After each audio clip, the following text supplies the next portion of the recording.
sa kapila kayo. Ito na diretso na ito.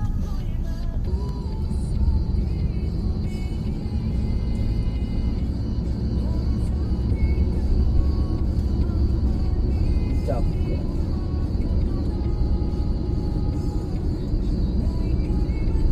Kaso hindi yata nagkaili pa. Sa isang araw siguro kung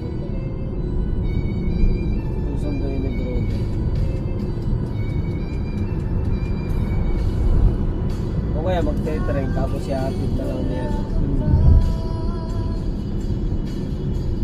Hindi naman yata first time dito yan. Ay, hindi. Nakapunta dito. Yung anak na ito dito na pinanganak.